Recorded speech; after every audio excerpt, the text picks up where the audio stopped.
श्री गुरु सत्ताय नमः। सभी को प्रणाम। आइए समझते हैं कि पशु बलि प्रथा क्या है। क्या वास्तव में हमारे वेदों में पशु बलि का विधान है?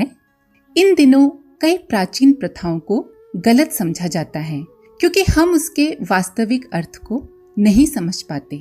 ऐसा ही एक उदाहरण पशु बलि प्रथा का है। वेदों में प्रयुक्त पशु बलि शब्द कई अन्य शब्दों की तरह अक्सर गलत समझा जाता है और उसकी गलत व्याख्या की जाती है। जिसे हम आमतौर पर संस्कृत कहते हैं, वह एक ऐसी भाषा है जो वैदिक भाषा से निकली है। यद्यपि कई संस्कृत शब्द हैं जो वैदिक भाषा में भी पाए जाते हैं, पर उनके अर्थ बहुत अधिक सीमित हो गए हैं या पूरी तरह से भिन्न हो गए हैं।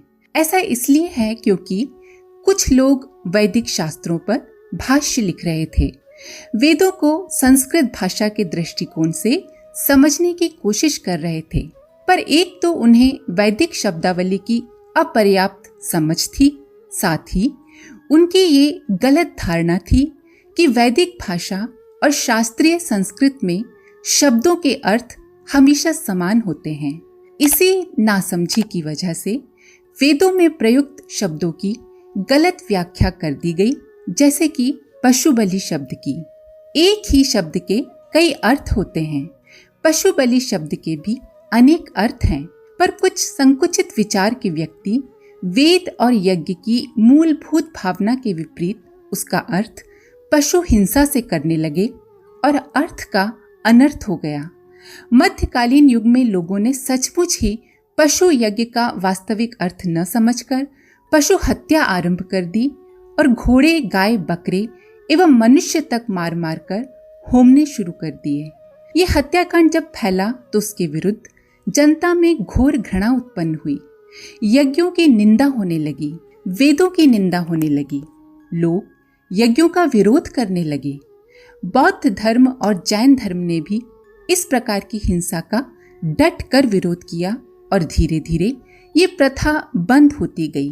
अब जीवों को मारकर हवन तो नहीं होता, पर दुर्गा नवमी आदि पर कहीं कहीं भैंसे या बकरे काटने की प्रथा अब भी विद्यमान है।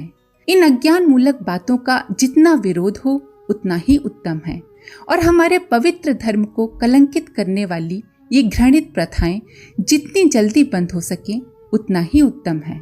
वैदिक साहित्य में यज्ञ शब्द का पर्यायवाची शब्द अध्वर है, जिसका शाब्दिक अर्थ है वह जो हिंसा से मुक्त हो। इसका अर्थ है कि यज्ञ को करने के लिए पहले व्यक्ति को अपनी लालसा, स्वार्थ और क्रोध का त्याग करना होगा, इनकी बलि देनी होगी।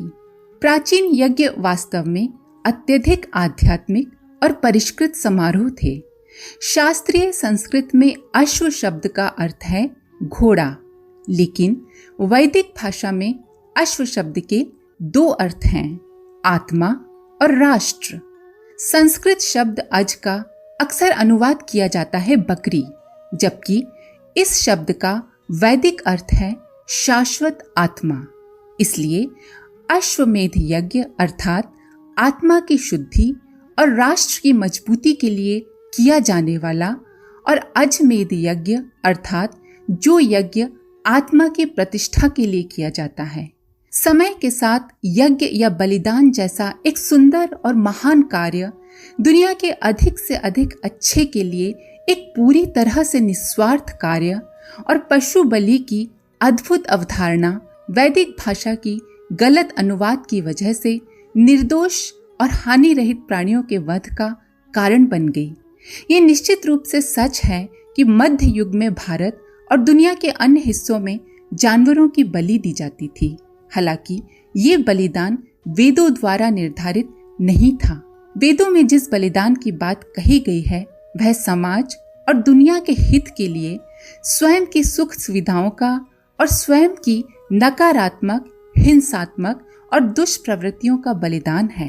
वैदिक पशु यज्ञ का वास्तविक तात्पर्य क्या है, आइए समझते हैं। उपनिषद का वचन है काम क्रोध लोभा दया पशवः, अर्थात काम क्रोध लोभ मोह ये पशु हैं, इन्हीं को मारकर यज्ञ में हवन करना चाहिए। आलंकारिक रूप से ये आत्मशुद्धि की, कुविचारों, पाप तापों, कषाय कल्मशों से बचने की शिक्षा है। हम आपको बता चुके हैं कि यज्ञ को अध्वर भी कहते हैं, जिसका अर्थ है वह कार्य जिसमें हिंसा न होती हो। यज्ञ के ऋत्विजों में एक सदस्य तो विशेष रूप से ऐसा नियुक्त होता है जो देखे कि कहीं कोई हिंसा तो इस पुण्य कार्य में नहीं हो रही। इस निरीक्षक को अधर्व्यू कहते हैं।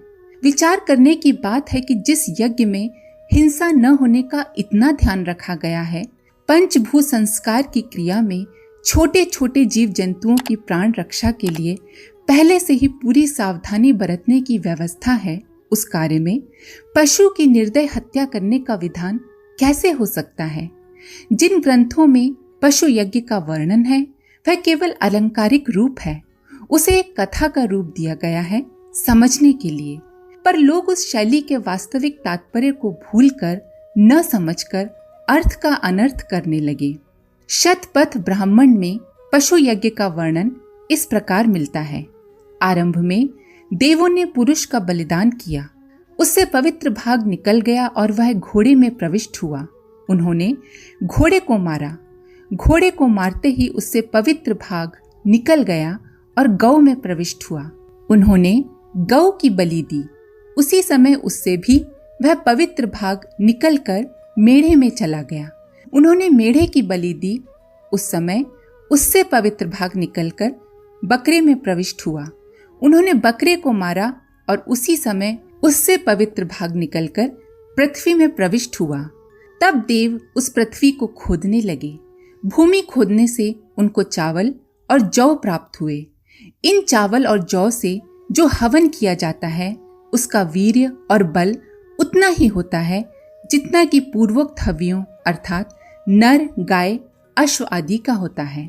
उपरोक्त कथानक का तात्पर्य ये है कि पुरुष, घोड़ा, गौ, मेढ़ा, बकरा आदि से तो देव काल में ही पवित्र भाग तिरोहित हो चुका है। इनकी पवित्रता पहले ही समाप्त हो गई है। इसीलिए वेदों के आरंभ काल में ही ब्राह्मण ग्रंथों ने ये घोषित कर दिया था कि अब केवल पृथ्वी से उत्पन्न होने वाले पदार्थों में ही हवि के योग्य पवित्र तत्व है। पशुओं में वह पवित्र तत्व नहीं है कि वे हवन के काम आ सकें। इस कथानक में पशुवध का समर्थन नहीं है, वरन अलंकारिक रूप से पशुवध निषेध किया गया है। इसमें तो पृथ्वी के गर्भ से उत्पन्न अन्नादि वनस्पतियों को ही पवित्र हवि माना गया है। ऐसी ही मान्यता ऐतरेय ब्राह्मण में भी प्रकट की गई है। उसमें कहा गया है, पशुओं में से हवन करने योग्य तत्व पृथ्वी में चला गया, जो चावल और जौ के रूप में ऊपर आया है। मेध शब्द से मेधा और मेधावी बनते हैं। किसी वस्तु को सुव्यवस्थित ढंग से बनाना, सुधारना या उन्नति करना मेध शब्द का वास्तविक अर्थ है। गौ मेध, अश्वमेध, नरमेध आदि शब्दों का अर्थ गाय, घोड़े या मनुष्य मारकर हवन करना नहीं, वरन गौ, पृथ्वी को मेध करना अर्थात उन्नत करना है। भूमि को कृषि के लिए भले प्रकार तैयार करना ही गौमेध है। अश्व, राष्ट्र, मेघ करना, राष्ट्र की उन्नति, समृद्धि एवं सुरक्षा के प्रयत्न करना एवं एक विश्व राष्ट्र की स्थापना ही अश्वमेध है। इसी प्रकार मनुष्य को सुसंस्कृत बनाना, दोष दुर्गुणों से मुक्त करना नरमेध है। मनुस्मृति में नर यज्ञ शब्द अतिथि पूजन के लिए आया है, न यज्ञो अतिथि पूजनम। पर यदि कोई व्यक्ति अतिथि पूजन न करके मनुष्यों को मारना आरंभ कर दे तो इसे मनु का दोष नहीं, वरन उस व्यक्ति की बुद्धि का ही दोष कहा जाएगा। अन्न से बनी हुई वस्तु तथा रोटी, पूरी आदि खाद्य पदार्थों को भी पशु माना गया है और उनके विभिन्न अंगों की पशु अंगों से तुलना की गई है। जैसे अन्न का पिसा हुआ आटा ही बाल है। जब उस पिसे हुए आटे में जल मिलाते हैं तो वो चमड़ा हो जाता है। जब वह आटा गूंथा जाता है तो मांस कहलाता है। जब वो सेका जाता है तब अस्थि कहलाता है और जब उसमें घी डाला जाता है तो उसका नाम मज्जा होता है। विचार करने की बात यह है कि नित्य प्रति की अनिवार्य हिंसा के दुख से दुखित होकर उसका प्रायश्चित करने के निमित्त जिस भारतीय संस्कृति में नित्य 5 यज्ञ करने का विधान है, वहां पशु को मारकर होमने की बात हो सकती है, इसकी कल्पना करना भी कठिन है। मनुस्मृति में लिखा है, प्रत्येक गृहस्थ के यहाँ चूल्हा, चक्की, झाड़ू, ओखली और जलपात्र, ये 5 हिंसा के स्थान हैं। इनको काम में लाने से गृहस्थ पाप में बंधता है। इनसे छूटने के लिए 5 महायज्ञ ऋषियों ने कहे हैं, जिसे हमारे गायत्री परिवार में बलि वैश्य यज्ञ के नाम से हम जानते हैं। कोई निर्दोष जीव चाहे यज्ञ में मारा जाए, देवी के ऊपर चढ़ाया जाए और चाहे कसाई खाने में काटा जाए, ऐसी हिंसा करने वाले का परिणाम वही होता है जो हत्यारों का होता है। प्राचीन आर्य ग्रंथों में पशुओं को मारकर हवन करने का कोई विधान नहीं रहा है। पशुओं के नाम से मिलते जुलते शब्दों का अर्थ ठीक प्रकार न समझकर अंधकार युग में अज्ञानी लोगों ने हवन में पशु वध करने का अनर्थ किया।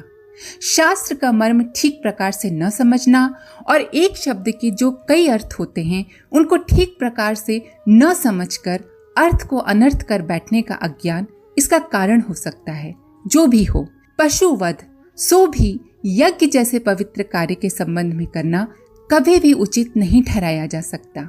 इसीलिए ये महत्वपूर्ण है कि हम लोगों को शिक्षित करें और जागरूक करें कि पशु बलि के नाम पर पशुओं को मारना किसी भी तरह वेदों द्वारा समर्थित नहीं है और निर्दोष जानवरों को मारना कभी भी उस भगवान को खुश नहीं करेगा जिसने उन्हें बनाया है, उन्हें जीवन दिया है।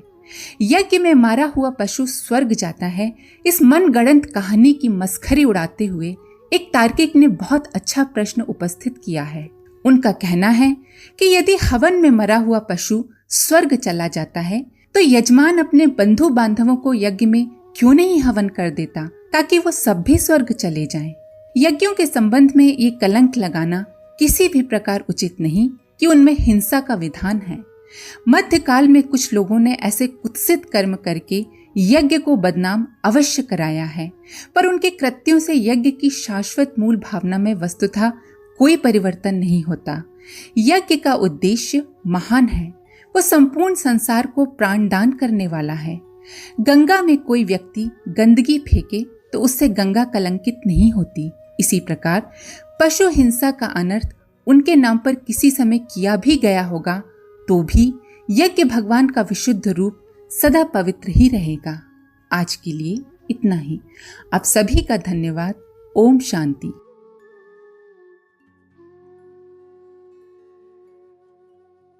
हमारे YouTube चैनल को सब्सक्राइब करें और बेल आइकन को दबाकर ऑल पर क्लिक करें ताकि आने वाले सभी वीडियोस की नोटिफिकेशन आपको मिलती रहे।